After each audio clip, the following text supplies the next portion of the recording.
alongside the Environment Agency, internal drainage boards as well. One of the things that happened, particularly with Storm Babet, is that we're very good with the Met Office and the Environment Agency flood forecasting, predicting weather normally, because most of our rain tends to come in from the west. We've got that pretty much down to a fine art. This was rain coming from the other way, and we don't have quite as much experience on that, and therefore our accuracy of predicting where such heavy rain was not to the same degree as if it had been. So we had the Environment Agency had moved assets from parts of the country more towards Yorkshire and the North East and that way. But I'm conscious that there were still some places that felt they could have done with some more pumps. But once this initial situation is over, and at the end of this week, we've got the spring tides. Doesn't feel right because we're in autumn, but anyway, we've got tides of coming in. And I think after that, I've already met the Chief Exec of the Environment Agency twice. We'll do a rapid review of understanding what could have been done better. The Environment Agency tend to do that anyway. But one of the things that came up yesterday when I visited residents in Retford is worry about insurance and different things like that. And of course, it's our government that introduced Flood Re, the reinsurance. So every household in a house, I'm conscious it's slightly different for flats, should be able to get insurance, affordable insurance. And that's one of the things that I'm very proud that we undertook. And of course, we spoke last time I was in office in DEFRA about your particular project. Yes. I hope.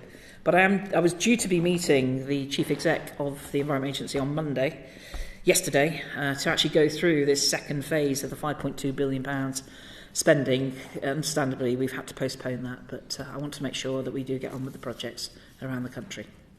Thank you. You said 310 properties had been protected to date. 110,000 in the last 310,000, sorry. Does that mean that you're on course to meet the promised 336,000 by 2027? So that was in the last session of 2015 to 21.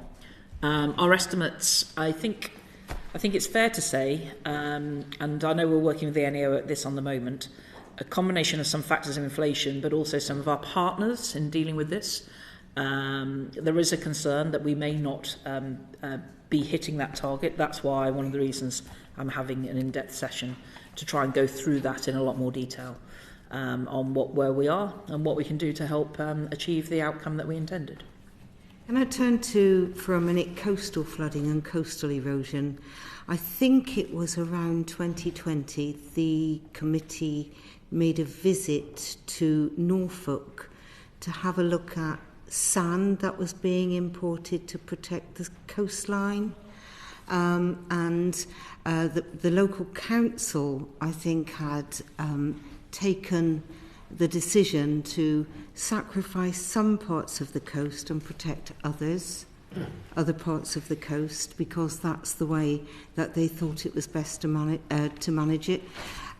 Do DEFRA work closely with the local councils on these sorts of projects?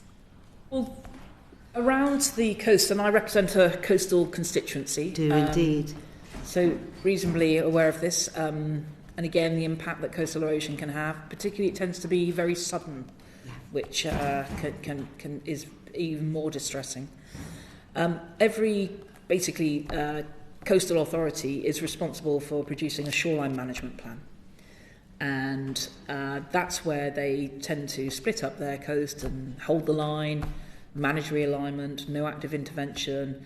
And it really is for each area, because it's very local, of what they decide to do and what they can manage. And of course, we also provide some funding to help support that.